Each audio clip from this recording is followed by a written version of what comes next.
1852년 4월 10일에 알제리에서 미국 사람 한 사람이 죽었습니다.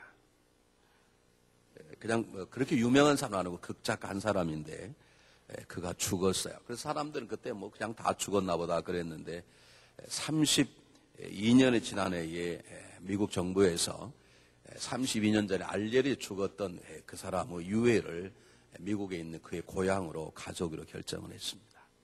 미국 군함이 그의 유해를 가지고 뉴욕항에 도착했을 때 거기에는 대통령부터 비롯해 국무위원들과 수많은 사람들이 모여 있어서 그의 유해를 정말 장중하게 모셔서 특별 열차편으로 그의 고향에 묻었습니다.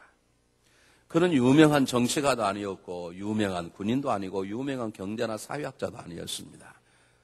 그가 누구였냐면 여러분 우리도 너무나 잘 아는 미국 사람이 택하는 넘버원 노래, 가장 미국 사람 애창곡이라는 홈 스위트 홈이라는 여러분 노래 아시죠? 우리도 국민학교 다닐 때 많이 불렀던 노래 아닙니까? 즐거운 곳에서는 날 오라 하여도 내 쉴 곳은 작은 집 내 집뿐이라. 내 나라 내 기쁨 귤이 쉴 곳도 꽃피고 새우는 내 집뿐이라. 오 사랑 나의 집 즐거운 내 벗 내 집뿐이라. 우리 어릴 때 그 노래 이 노래 굉장히 많이 불렀어요. 이 노래를 만든 존 하워드 페인의 시신이었습니다.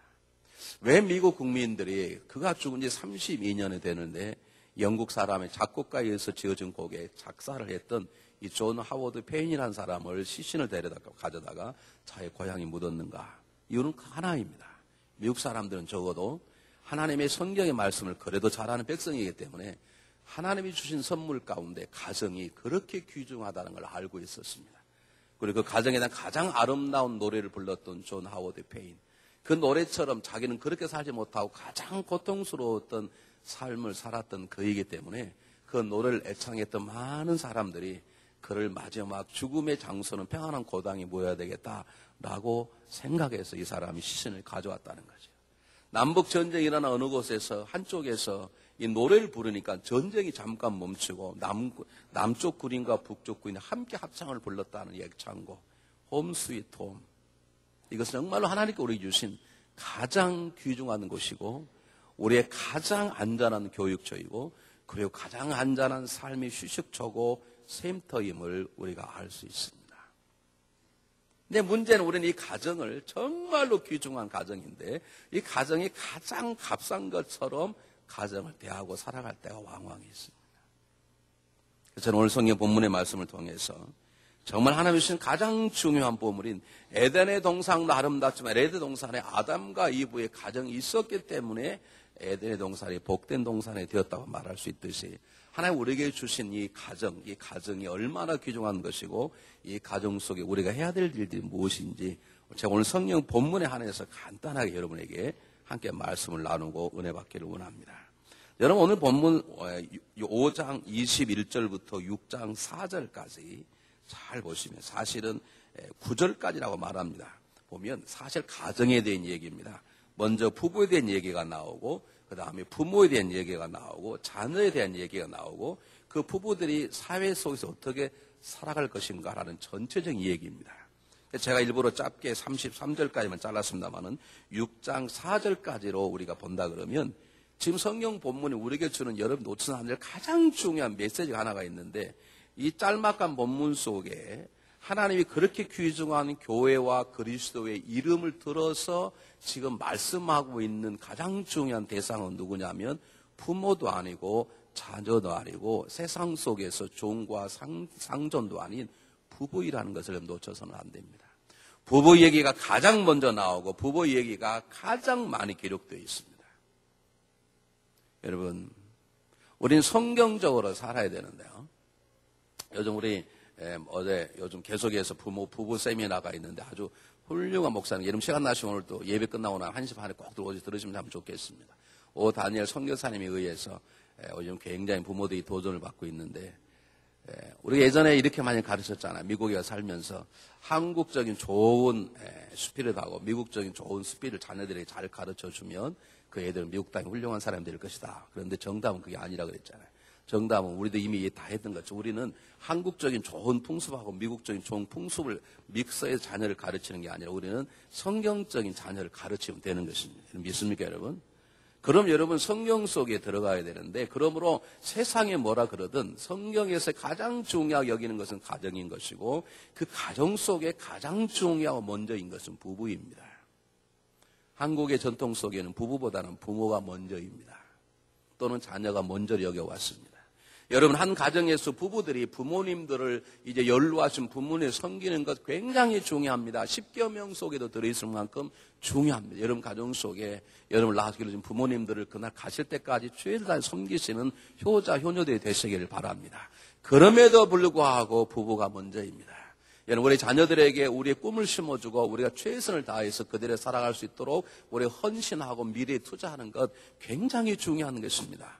그러나 그럼에도 불구하고 가정의 가장 중요한 존재는 남편과 아내입니다. 이것이 흔들리기 때문에 가정이 흔들립니다. 여러분, 많은 사람들이 부모님 모시는 관계 때문에 헤어진다는 걸 아십니까? 많은 사람들이 자녀 교육 때문에 부부간에 다툼이 생기고 금해간다는 걸 아십니까? 여러분, 한번 생각해 보시기 바라요. 부부가 행복하지 않는데 그 부부와 사는 부모님이 행복하겠습니까?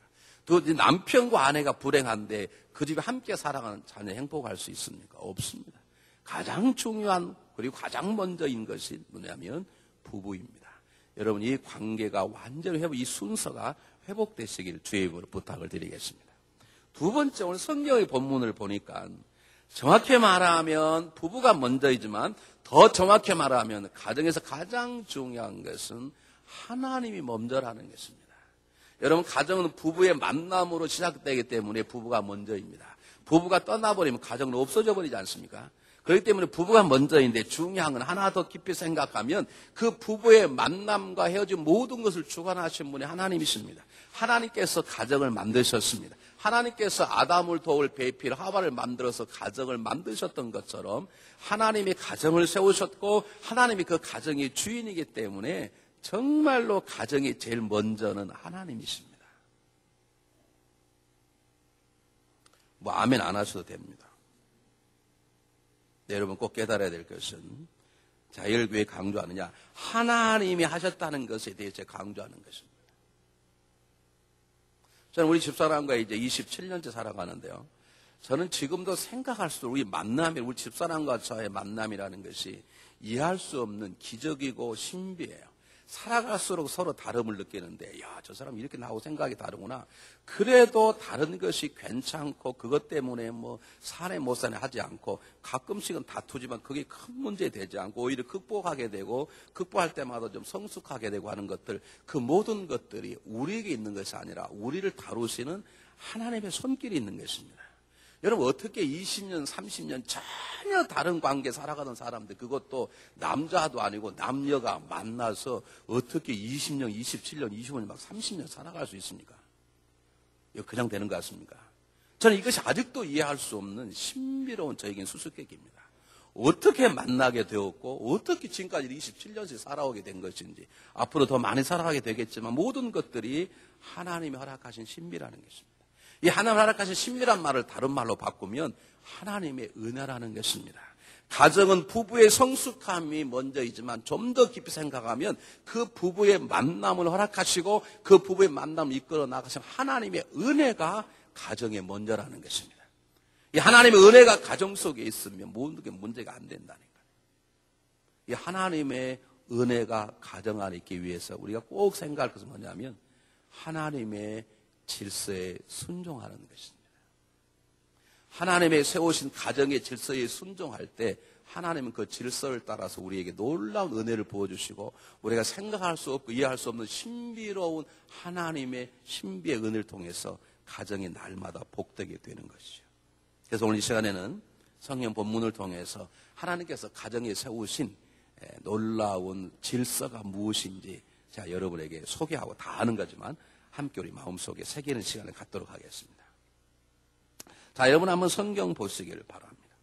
22절, 23절에 보면 아내들이여 자기 남편에게 복종하기를 주께 하듯 하라. 이는 남편이 아내의 머리됨이 그리스도께서 교회의 머리됨과 같으니 그가 친히 몸의 구주시니라. 여러분 중요한 건 아내여 그렇지 않고 아내들이여 그러니까 모든 아내를 다 얘기하는 거니까 오늘 이 얘기 속에 예배가 없다는 걸 기억하시기 바랍니다. 앞에 덜하는 뭐 정관사가 붙었다 할지 그렇다 그러면 한 여자를 말하는 거죠. 여기는 아내들이요. 그러니까 이곳에 있는 모든 아내들, 그리고 앞으로 아내 될 분들에 대한 전체 얘기를 들으시고 잘 들으시길 바랍니다. 왜 이렇게 아내가 먼저 나왔는가? 그건 잘 모르겠어요. 뭐 여러 가지 해석할 수 있습니다. 아내가 영향력이 크다는 거죠. 아내가 아담, 이브가 선악과를 따먹고 영향력이 크기 때문에 아담을 먹었지. 만약 아담이 선악과를 먹었다 그러면 이브는 아담을 버리고 끝났을 거라는 거죠. 그럼 인생의 역사가 바꿔졌을 텐데 어쨌든 아담이 하와가 영향을 큰 여친 그건 모르겠습니다.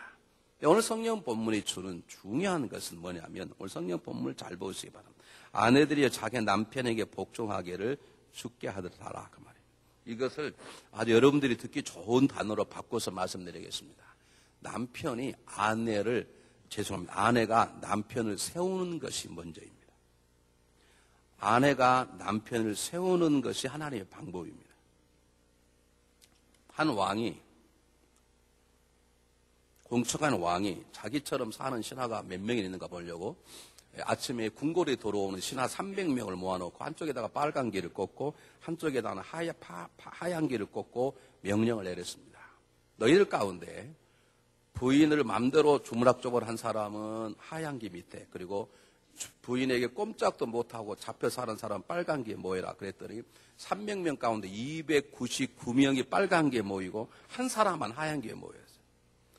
이 공처가는 왕이 놀린 거예요. 그래서 그 신하에 물었습니다. 자네는 어떻게 어떤 방법으로 아내를 그렇게 손으로 휘어잡고 사는가 그랬더니 그 신하가 말하기를 왕이시여 이 죄인을 죽여주시옵소서. 저도 원래 공처가입니다. 그럼 왜 공처가면 저쪽에서 왜 하얀 게 섰는가?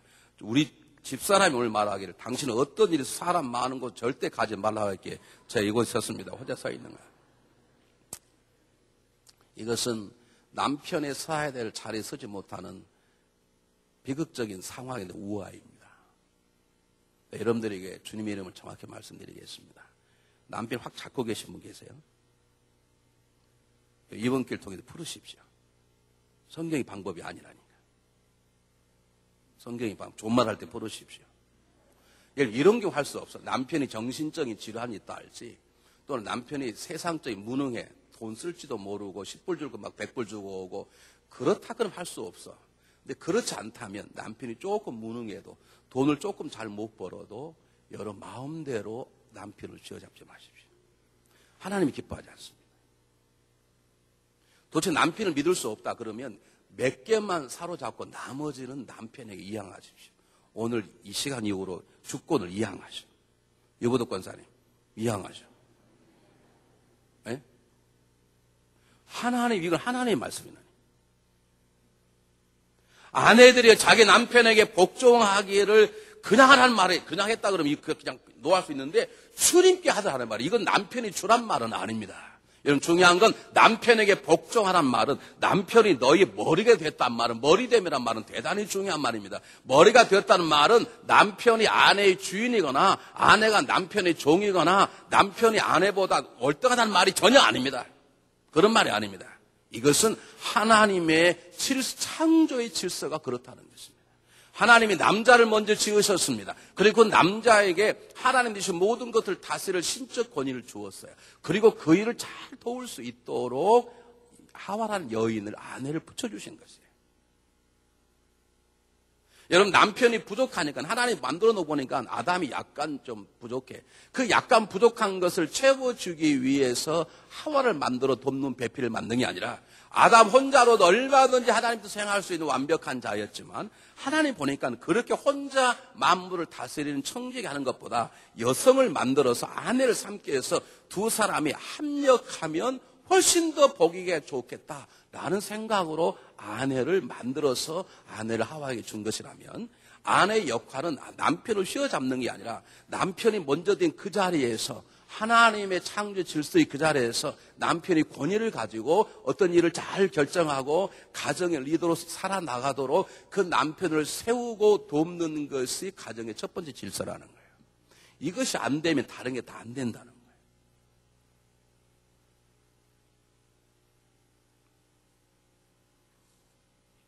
오늘 바울은 이 진리를 어떻게 비교합니까? 아주 쉽게 23절 한번 보시기 바랍니다. 이런 남편이 아내의 머리됨이라 그래서 머리됨이 그리스도께서 교회의 머리됨 같이 하셨으니 친히 몸의 구주시니라. 이 말은 무슨 말이냐면 교회를 세우신 분이 누구십니까? 하나님이십니다. 교회의 머리되게 하신 분이 누구십니까? 하나님이십니다. 예수님을. 그리고 우리는 그의 지체가 되게 했습니다. 가정의 머리가 되게 하신 분이 누구십니까? 하나님이십니다. 하나님의 창조 질서는 잘났든 못났든 마음에 들든 말든 여성 해방 신학자가 이 본문을 뭐라고 해석하든 말든 관계없이 남편을 한 가정을 다스리는 지도자로 세웠다는 거예요. 리더로. 그러면 그 리더 역할을 잘 하도록 도와주는 것이 아내가 해야 될 첫 번째 질서라는 거죠. 남편을 확 잡는 게 아니라요. 자, 보세요. 여러분, 손발하고 머리하고 다 중요합니다. 근데 이 손발이 머리에 움직이는 대로 움직이지 않으면 그 사람은 병자라 그러죠. 정신분열자라 그러죠. 그렇잖아요. 이 손발이 머리대로 똑같이 움직여야 되지. 다 규정한 것이지만. 지금 바울은 그 입장에서 가정의 하나님의 창조의 질서를 얘기하고 있는 것입니다. 자, 복종이라는 단어가 나중에는 뭐 순종도 나오고 그러는데요. 복종과 순종이 사실은 성경에서 다 함께 쓰입니다. 단어 내용은 조금 다릅니다. 복종이라는 말은 어떠한 하나님의 창조 질서에 순종하는 것을 복종이라 말하고, 순종이라는 것은 하나님의 말씀에 대한 자연적인 올바른 반응을 순종이라 그래요. 그 다른 성경은 복종, 순종을 합쳐가지고 순복하라 그렇게 번역한데, 순복은 순종과 복종 합쳐놓은 거예요.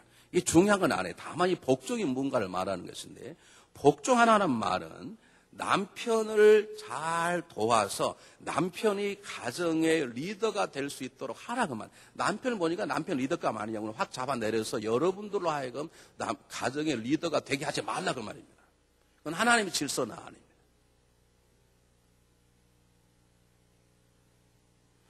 목사님, 우리 남편이 장사하면 망하는데요. 여러분, 때때로 망해봐야 사업의 도사가 된다는 걸 아십니까? 아내는 남편의 자리에 서는 게 아니라 남편이 그 자리에 설 수 있도록 기도하고 배려하고 격려하고 도와서 남편이 그 가정의 리더로, 왜 하나님의 가정의 리더로 세운 분은 어쨌든 남편이니까 그렇게 할 수 있도록 아내가 최선을 다하는 것, 그게 복종이라는 거죠. 다른 말로 할까요? 여기 돕는 배필로서의 가정은, 이 복종이라는 말은 무슨 말이냐면 남편을 도와야 되는데 하나님의 뜻대로 돕는 것을 복종이라고 그러고 자기 생각대로 돕는 것을 바가지라고 그랬습니다. 여러분, 바가지를 긁으면 안 된다니까. 내 남편이 하나님 이렇게 했으면 좋겠다. 그 소망을 가지고 남편과 대화하고 남편을 격려하고 도와주는 것을 중요한 단어 복종이라고 말하고, 내 마음에 안 들다고 내 뜻대로 잡아 끌어내리고 뭐 공격하고 상처 주는 것을 바가지라고 그런다 이거예요. 복종한다는 말을 다른 말로 할까요? 여러분, 성경 한번 보시기 바랍니다. 24절. 교회가 그리스도에게 하듯 아내도 범사에 그 남편에게 복종할지니라. 교회가 그리스도에게 복종하듯 모든 지체들이 머리 대신 예수님께 복종하듯이 아내를 그렇게 하라. 그 말은 무슨 말입니까? 우리가 주님께 복종하는 마음으로 아내에게, 남편에게 복종하라 그 말입니다. 이 말은 남편이 뭐 죄를 지도 말 그 말이 아니고요. 남편이 올바른 길로 가는 한 나하고 생각이 다르다 하고 따지지 말고 시비 걸지 말고 그 남편을 잘 세워서 우리가 주님이 나에게 주는 게 다 이런 마음이 듭니까?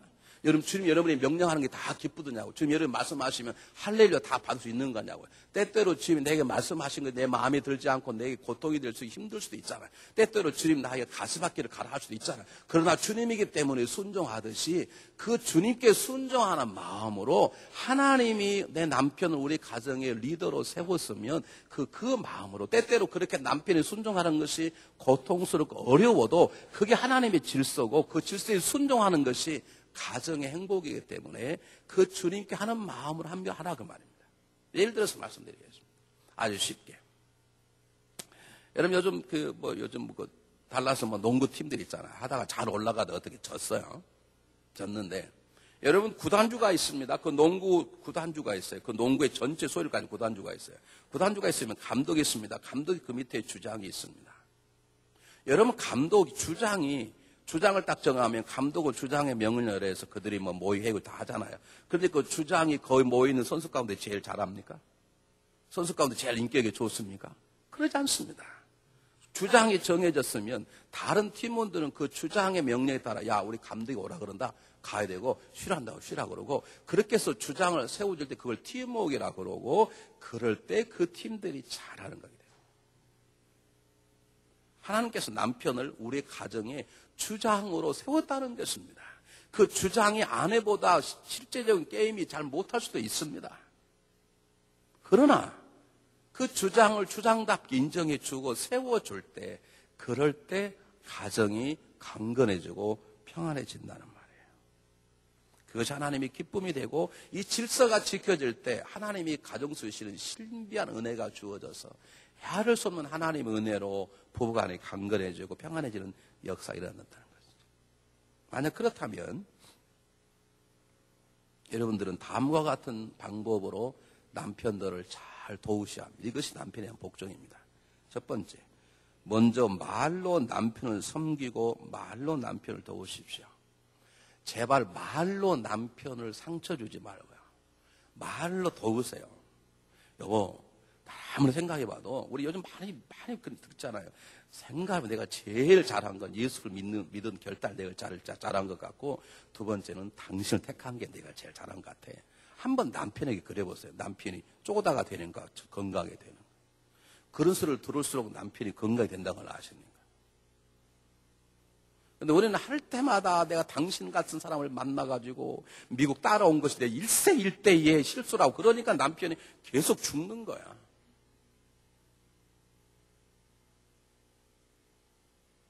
두 번째, 몸으로 섬기십시오. 말로만 섬기는 몸으로 섬기십시오. 몸으로 섬긴다는 말을 잘 아실 테니 안 하겠습니다. 세 번째, 남편의 상처를 비난하지 말고 치유하시고 남편의 단점을 지적하지 말고 그 남편의 단점을 채워주십시오. 그게 남편에게 복종한다는 것입니다. 근데 우리는 참 재밌는 게요. 어떻게 그렇게 뛰어나게 아픈 데만 골라서 얘기하는가 몰라. 하여간 우리는 여문데 골라까 그냥. 다 이제 상처가 날만 하면 그것만 또 그냥 다른 데 들으면 좋은데 아픈 데만 이 상처가 막 아픈 데만 어떻게 그렇게 쪽집게처럼 찝어서 얘기하는지 몰라. 그런 데는 아픈 데는 피해. 여러분 자녀를 때릴 때 어떻게 때립니까? 자녀를 때릴 때 때려도 안 아플 때 때려도 부르지 않을 때 엉덩이를 때리잖아요. 그렇죠? 그럼 여러분 남편도 그렇게 하셔야 한다는 거예요. 남편이 잘못되면 우리가 어떻게 해서 남편을 바로 잡아야 될 거 아닙니까? 그럴 때 제일 중요한 것은 절대로 연약한 부분, 상처받을 부분을 하지 말고 건강한 부분, 가려운 부분을 잘 긁어서 남편이 잘 할 수 있도록 여러분 도와주시기를 바랍니다. 네 번째, 의도적으로 자녀보다 남편을 우선에 두고 있음을 보여주셔야 돼요. 여러분 보여주셔야 돼요. 엄마 왜 주무시지 왜 잠을 안 자? 아빠가 오지 않았지 않냐? 아빠가 와야 잠을 자지. 그렇게 하셔야 돼요. 남편이 몇 시 오든 마든 들어가면 다 엎어 자고 있으면 남편은 관계없는데 애들이 보기에 그 교육이 된다는 거예요. 그럴 수 있겠구나. 왜 아직 식사 안 해? 야, 아빠가 온단다. 아빠 오실 때까지 좀 기다리자. 아빠 와서 같이 밥을 먹어야지. 여러분 그렇게 하십니까? 야, 밥 먹자. 딸내미가 엄마 아빠가 지금 오고 있잖아. 기다려. 야, 배고픈데 아빠가 다냐? 이렇게 하면 안 된다는 거지. 여러분 남편이 나 모든 것보다 우선임을 여러분 인정해 주셔야 돼요. 다섯 번째, 남편을 가꾸려고 하지 말고 여러분을 가꾸시고 통계적으로 남편을 가꾸려고 노력하다가 남편은 가꿨는데 자기가 망가진 아내들이 훨씬 많습니다. 여섯 번째, 남편의 좋은 중보자가 되십시오. 너무 할 것이 많은데 우리가 주일이기 때문에 다 할 수 없어요. 제가 줄이겠습니다. 하나 중요한 거 다시 말씀드리겠습니다. 복종하라, 순종하라, 순복하라 모든 것은 하나님의 창조의 질서에 가정의 그 남편이 잘났든 못났든 남편이 가정의 주장으로 가정의 팀의 주장으로 만들었으면 그 주장된 사람이 주장 역할을 잘 하도록 도우셔야 돼요. 그게 아내의 첫 번째 질서. 이것이 세우지 않으면 가정은 안 된다는 것입니다. 두 번째 보겠습니다. 여러분 성경 보시길 바랍니다. 25절에 남편들 아내 사랑하기를 그리스도께서 교회를 사랑하시고 위하여 자신을 주심같이 하라. 이는 곧 물러서 말씀 깨끗게 하고 거룩하게 하시고 그랬습니다. 여기 중요한 것은 아내를 섬기는 남편입니다. 아내를 사랑하는 말을 다른 말로 바꾸면 아내를 섬기라는 것입니다. 굉장히 중요합니다. 예수님께서 세상을 섬기고 세상을 사랑하셔서 종의 몸으로 오셨다고 성경은 말합니다. 그 종의 몸으로 오셔서 죽기까지 복종하셨어요. 이게 남편이 아내에 대한 가장 중요한 것입니다. 근데 중요한 건 여기에 사랑하는 단어가 에로스도 아니고 필리오도 아니고 아가페라는 단어를 썼어요. 이걸 성경을 해석을 잘못한 사람들은 그놈으로 남편은 아내를 아가페로 사랑하라 그 말인데 그 말이 아닙니다. 부부간에는 에로스적인 사랑도 있어야 됩니다. 부부간에는 오래 살다 보면 친구 같은 필로스적인 사랑도 있어야 됩니다. 그러나 에로스적인 사랑이면 멈춰서도 안 되고 필로스적인 친구 같은 관계도 멈춰서도 안 되고 주님이 우리에게 보여주신 무조건적인 에로스의 아가페의 사랑까지 나가서 그 아내를 섬기는 것이 남편의 가장 중요한 역할이고 하나님의 질서라는 거죠. 제가 해보니까 잘 안 돼요. 이게 쉬운 게 아니에요. 누군가가 이런 말을 했어요. 남자의 갈비를 취하여 여자를 만든 것은 남자의 머리 위에 두지 않게 하며 발밑에 짓밟히게 함도 아니고 다만 옆에서 취하는 것은 갖게 하고 팔 밑에서 취하는 것은 보호받게 하고 가슴 가까이 취하는 것은 사랑받게 함이라 그 말입니다. 이 말을 다른 말로 바꿔 제가 설명하겠습니다. 우리가 주장입니다. 아내가 나를 주장 인정해줘. 그러면 주장이 이 팀원을 이끌어 나가야 되는데 여러분 힘으로 권력으로 여러분 돈을 많이 번다는 돈으로 주먹의 힘으로 이 주장 이끌어 말 안 듣는 추업할 거야. 그런 게 아니라 사랑의 마음으로 이 가정을 이끌어 나가란 말이에요. 이것을 사랑에 섬기는 지도자라고 그럽니다. 가정의 남편은 지도자예요. 그러나 다스리는 지도자가 아니라 사랑으로 섬기는 지도자. 예수님께서 제자의 발을 씻기면서 사랑하는 그들의 종이 됐지만 그는 우리의 지도자가 아닙니까? 그 섬김의 지도자. 사랑이 아니면 하지 아니하는, 사랑이 아니면 움직이지 않는, 오직 사랑으로만 가정을 이끌어가는 지도자가 되는 것, 그것이 남편 해야 될 가장 중요한 일이라는 것입니다. 한번 보시기 바랍니다. 성경 25절에 남편들 아내 사랑하기를 그리스도께서 교회를 사랑하시고 위하여 자신을 주신 것 같아라. 여기에 그리스도가 교회를 사랑하는 세 단계가 있는데 교회를 세우신 분이 주님이십니다. 교회를 사랑하셨습니다. 주님이 있습니다. 그 사랑하는 교회에서 목숨을 바치신 분이 누구십니까? 주님이십니다. 남편의 가정을 세웠습니다.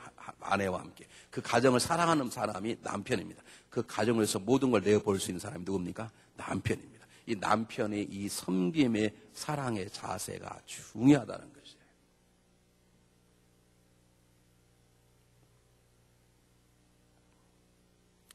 여러분 그 다음 한번 보겠습니다. 그 다음이 중요합니다. 정말 이 점을 강조할 26절, 27절. 너무 중요하기 때문에 똑같이 한번 읽어보겠습니다. 26, 27절 시작. 이는 곧 물로 씻어 말씀으로 깨끗하게 하사 거룩하게 하시고 자기 앞에 영광스러운 교회를 세우사 티나 주름 잡힌 것이나 이런 것들이 없이 거룩하고 흠이 없게 하려 했습니다. 그랬습니다. 이게 이제 무슨 말이냐면 하나님께서 교회를 하시는 뭐냐면 교회를 통해서 교회를 정결하게 하고 흠이 없게 만들기 위해서 주님은 교회를 세우셨고 교회를 사랑하시고 그 교회에서 목숨을 내줬다는 거예요. 우리 하나님이 남편을 가정의 주장으로 세운 것은 아내에게 복종받고 순종받으려고 하는 것이 아니라 그렇게 자기를 돕는 그 배필을 위해서 사랑하고 그 아내를 위해서 자기 것을 내어주는 그리스도의 모습을 담기 위하면 이걸 뭐냐? 아내의 행복을 위해서, 아내의 영광을 위해서라는 거죠. 예수님께서 교회를 생각했던 것은 하나님의 영광을 위한 것처럼 남편들이 아내를 사랑하는 이유가 뭐냐? 그 아내의 행복이 나의 행복이 되기 위함을 알기 때문이라고 말입니다. 남편에게 요즘 당신 행복한 가정을 꾸리고 있습니까? 이렇게 물어보면 남편은 네 그렇습니다. 그렇게 대답하는 게 아니라 내 아내에게 물어보십시오라고 말할 수 있어야 되고 아내가 정말 우리 집은 행복합니다. 그럴 때 그 행복인 거예요. 아내의 행복이 나의 행복이고 아내의 평안이 나의 평안이고 아내의 기쁨이 나의 기쁨이 되려면 방법 하나의 방법밖에 없어요. 어떤 이유에서든지 남편은 아내를 사랑으로 섬기는 리더가 될 때만 가능해요. 여러분 한번 어떠신지 여러분 자신을 한번 잘 생각해 보세요. 우리 남성들만 한번 생각해 보세요. 정말 우리가 아내를 잘 사랑하는지, 정말 사랑하는 마음으로 아내를 섬기는지, 아니면 여러분이 남성이라는 힘 때문에, 아니면 여러분이 경제권을 잡고 있다는 거, 아니면 여러분이 그 잘못된 더러운 성격 때문에 아내가 벌벌 떨게 사는 것인지 한번 여러분 생각해 보시고 아내가 나를 이렇게 섬기듯이 내가 아내를 사랑으로 섬기는 부부, 이 질서가 되어질 때 우리 가정 속에 하나님이 주시는 놀라운 은혜들이 주어집니다. 그걸 우리는 가정의 신비라고 말합니다. 다시 말씀드립니다. 가정이 제일 먼저는 하나님이십니다. 그 하나님의 은혜가 있어야 부부의 관계가 형성이 되고 부부의 관계가 건강해야 부모도 평안하고 자녀도 평안한데 두 가지 질서. 아내는 남편을 그 가정의 주장이 되도록 도와주는 것이에요. 왜 주장감을 못하냐고 끌어내리지 마시오. 여러분 주장감 못하는 남편은 자기 꼬라지를 알아요. 그래도 괴로운데 그걸 꼭 아내의 소리를 들어야 되겠습니까? 남편은 자기가 못난 걸 알아요. 안다고. 아는데 꼭 아내가 한 번 더 컨펌해가지고 남편을 기죽일 일이냐고요. 여러분 아내는 연약한 거예요. 그 아내를 여러분 힘으로 다스려야 되겠어요. 힘으로 다스리려면 저 세상에 조폭들이나 다스려. 집에서는 사랑으로. 우리 예수님께서 사랑으로 제자들의 발을 씻겨 그 철없는 연약한 자를 발을 씻겨서 섬김의 종의 돈을 보였듯이 남편 어떤 일을 결정할 때 정확하게 사랑의 마음으로 결정해야 된다는 것입니다. 예를 들어서 말씀드리겠습니다. 애들하고 가족회의를 했어요. 그래서 올해 여름 베케이션을 어디로 가자 아내가 얘기했습니다. 캐나다로 가자 그랬어요. 남편이 얘기했습니다. 플로리다로 가자. 애들 중 어디 가야 될지 몰라. 그럴 때 어디로 가야 됩니까? 성경의 질서대로 말하면. 대답 잘못했다가 집에 평안하니까 대답 못하고 계십니까? 자, 둘이 의논을 했어요. 야, 이번에 캐나다가 좋다. 캐나다로 가보자. 야, 그러지 말고 우리 올란도로 가자. 올란도 가서 한번 디즈니 월드 가면 애들 보기 좋잖아. 두 엄마 아빠가 다투고 있어요. 그럴 때 어느 쪽으로 가야 됩니까?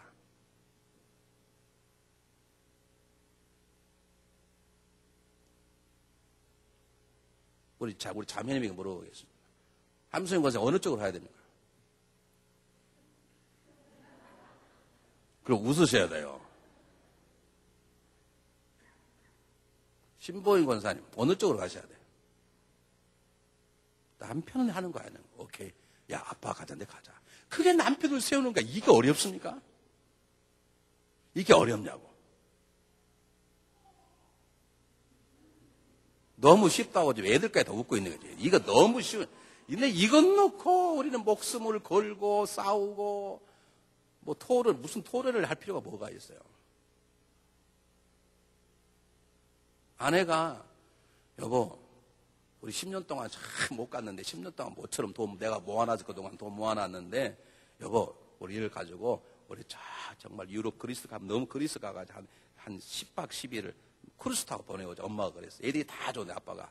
내가 기도보니 그러지 말고 우리 교육관 짓는데 헌금 다 하자. 가지 말자. 그랬다 그래. 그럼 누굴 따라야 돼요? 누굴 따라야 돼? 제가 일부러 그걸 몰고 가는 게 아니고. 근데 문제가 뭐냐면 오늘 크루즈 가지 말고 그냥 헌금 내자. 그것이 남편이 아내가 싫어서가 아니라 정말로 아내를 사랑하는 마음으로 그런 의견을 내세워야 된다는 거예요. 내가 보니까 나는 정말로 헌금하고 싶은데 아내가 정말로 가고 싶어요 보니까. 그리고 이번에 꼭 헌금 안 해도 다음에 하면 되지. 그런 마음이 들어. 그리고 아내가 정말로 이번에 꼭 갔다 올 것 같아. 그럴 때 남편이 그 의견을 내세우지 않고 내려놓고 그래. 당신 장 오늘 모처럼 모아놓은 거 한번 돈 쓰지. 그렇게 따라갈 수 있도록 남편도 져주는 것이 필요하다 이 말이에요. 우리 남편들만 하면 우리 신명희 장로님 입 딱 다물고 계시죠. 미천 전화한다. 우리 신봉인 권사님 골치 아프시겠습니다.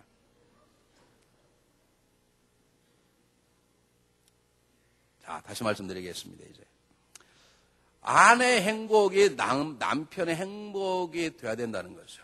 왜 주님께서 교회를 위해서 죽으셨는가? 교회 행복이 주님의 행복이기 때문에 그렇습니다. 왜 주님이 우리 때문에 죽어요? 우리가 구원받고 행복한 게 하나님 행복이기 때문에 그렇습니다. 왜 남편이 아내를 사랑하는가? 아내 행복이 남편의 행복이 되기 때문에 그렇습니다. 그런 마음으로 모든 일들을 결정하라 그 말입니다. 말 한마디 할 때라도 그런 마음으로 결정하라 그 말입니다. 그러려면 첫 번째, 남편은 어떤 일에서든지 아내를 괴롭게 하거나 슬프게 하지 말아야 합니다. 성경에 나와 있습니다. 아내를 괴롭게 하거나 슬프게 하지 말아야 돼요. 아내가 괴롭고 슬픈 일들은 수없이 많이 있습니다. 그런데 각 사람마다 다릅니다. 각 사람마다 달라요. 그렇기 때문에 여러분이 물어보셔야 돼요. 아내에게. 여보, 당신은 뭐 할 때 제일 괴롭고 슬퍼? 그렇게 물어보세요. 물어보시라고. 두 번째, 아내를 기쁘게 해주세요. 기쁘게 하는데도 방법이 다 달라요. 우리 어제 선교사님은 25년 동안 매주일마다 장미꽃 하나씩을 드렸다 그러대. 우리는 그런 게 이해가 안 가죠. 우리는. 여러분, 사람마다 달라요. 장미꽃 줘서 좋은 사람이 있고, 우리 권호목 사모님처럼 빵을 주면 좋아하는 사람이 있고, 또 어떤 사람은 또 캐시를 또 좋아하는 사람이 있고, 다 달라. 그러니까 물어보세요. 남편들 아내에게 사랑한 마음으로 자기를 어떨 때 제일 좋아. 그럼 좋은 걸 해주는 거죠. 그렇게 기쁘게 하는데, 기쁘게 하는 몇 가지가 있습니다. 그대로 받아주십시오. 누군가 그랬어요. 아내가 폭탄을 던지면 남편은 솜이불로 폭탄을 받아 터지지 않게 하는. 여러분, 싸우시려면 저 거리 나가 조폭하고 싸우시라니까. 창피하게 집에서 아내하고 싸우지 말고. 싸움을 걸면 그냥 받아주세요. 아, 그래? 아, 당신 말이 맞네. 당신 갈수록 현명해져. 어떻게 그래? 아, 용서해 좀 기다려줘. 그렇게 좀 져주세요. 신명기 장로에. 끝까지 이기려고 그러지 말고. 두 번째, 때로 받아줄 뿐만 아니라 때로 그냥 지세요, 근데 남편은 하늘인데 하늘이 질 수 있냐고 그러고 끝까지 싸워서 이기신 분 계시죠. 그건 뭐가 똑같냐면 3살 난 아들하고 씨름해가지고 냅득 밟아놓고 집에 와가지고 자기 부인한테 여보 내가 아들과 씨름 이겨서 그거 똑같아. 절대로 아내에게 때때로 져주십시오. 세 번째, 사랑을 보여주십시오. 네 번째, 아내로 대하지 말고 여성으로 대하십시오. 이건 무슨 말인지 알죠? 아내를 그냥 집뜨기, 집에서 밥이나 하는 그런 집뜨기 여기지 말고 여성으로서 대하시는 게 좋습니다. 한쪽 눈을 감으십시오. 그 말은 무슨 말이에요? 살아갈수록 우리는 서로의 단점을 잘 보여요. 그러니까 자기 자신을 볼 때는 두 눈을 뜨고 보고 남을 볼 때는 한 눈 감으시는 게 좋아요. 여섯 번째, 여자들은 특별히 여성들은 보상을 좋아한답니다. 뭘 잘했거든 말에만 잘했다 하지 말고 우리 선교사님처럼 장미를 사다 주든지 빵을 사다 주든지 캐시를 주든지 뭘 보상하는 게 좋답니다. 일곱 번째, 하고 싶은 말 하지 말고 아내가 듣고 싶은 말을 하세요. 아내는요, 여보 미안해 그것보다요 사랑해 그 말을 훨씬 더 좋아한답니다. 아내는요, 당신 건강해졌어 그 말보다요, 야 당신 아름다워서 그 말을 훨씬 더 좋아해. 여덟 번째, 아내와 많은 시간 함께 하십시오. 아내의 불만이 뭐냐? 함께 안 한다는 거예요. 참 우리 남편은 그냥 친구하고 회사하고 다 미쳐가지고 그런다는 거죠. 목회자 위기가 뭐냐? 목회자는 교회에 있다 보니까 아내와 자녀와 함께할 시간이 별로 없어요. 신방 전사하고 같이 다니지, 부목사님 같이 다니지. 이게 없어. 이게 이제 이 목회자의 아주 큰 위기인데요. 목회자는 잡 때문에 그게 어쩔 수가 없어요. 그런데 가능하면 같이 하려고 그러는데요. 여러분 기억하시고 아내와 같이 하는 게 좋습니다. 여러분 너무나 잘하는 얘기를 했습니다. 이것은 우리의 가정의 얘기고 동일하게 우리 교회의 얘기입니다. 우리 교회도 가정이기 때문에 그렇습니다. 여러분 정말 중요한 건 순서가 있어요. 제발 여러분의 남편이 좀 부족해도 죄가 아닌 이상 죄인데 순종할 수 없죠. 죄는 복종해서는 안 되죠. 그렇지 않다면 내 생각과 달라도 심지어는 내 생각보다 조금 부족해도 그 생각을 받들어 주십시오. 왜? 하나님이 남편을 여러분의 주장으로 세웠기 때문에. 하나님 우리의 뼈 중에 뼈, 살 중에 살로 세웠기 때문에 아내에게 가장 중요한 건 사랑으로 아내를 대하는 것입니다. 이게 굉장히 중요합니다. 여러분 이것만 우리가 순서만 지키면 하나님 우리가 이해할 수 없는 신령한 은혜를 주셔서 가정은 끝까지 하나님의 신비의 공동체로 살아가게 될 것입니다. 여러분 잘 아는 자동차의 발명왕 헨리 포드가 자기 어머니가 급하게 쓰러졌는데 그때 마차를 타고 자동차가 없었어요. 근데 마차가 빨리 못 가. 그래 가다가 자기 어머니가 죽는 사건이 벌어졌습니다. 그것 때문에 헨리 포드가 마음에 상처가 돼서 어떻게 하면 빨리 자동차를 만들어야 되겠다. 사람들이 다 미쳤다는 거예요. 무슨 자동차가 있냐는 거예요. 저녁 일 갔다 오면 헨리 포드는 하루 종일 자동차를 만드는데 부인은 그걸 위해서 먹고 살기 위해 일을 갔다 돌아오면 저녁에 쉬지 않고 자기 남편이 만드는 자동차에 호롱불을 켜고 밤에 지키고 있었다고 합니다. 식구들이 다 욕했습니다. 그런데 아내만은 당신 할 수 있을 거예요. 하세요. 제가 도울게요. 어느 추운 겨울날 얼마나 오랫동안 호롱불을 들고 있었더니 손에 동상이 다 걸릴 정도로 드디어 그 아내의 도움으로 1893년에 처음으로 이 땅에 자동차라는 것이 나오게 되었습니다. 그 자동차의 절반은 아내 것이고 절반은 남편 것이었습니다. 헨리 포드가 세월이 많이 지난 다음에 이런 고백을 했습니다. 내가 내 아내와 살아간다면 내가 어떤 삶을 살아도 어떤 것이 있어도 나는 그 길을 가겠노라. 이런 남편, 이런 아내가 필요합니다. 여러분 어떻게 살아가고 계십니까? 기도하겠습니다.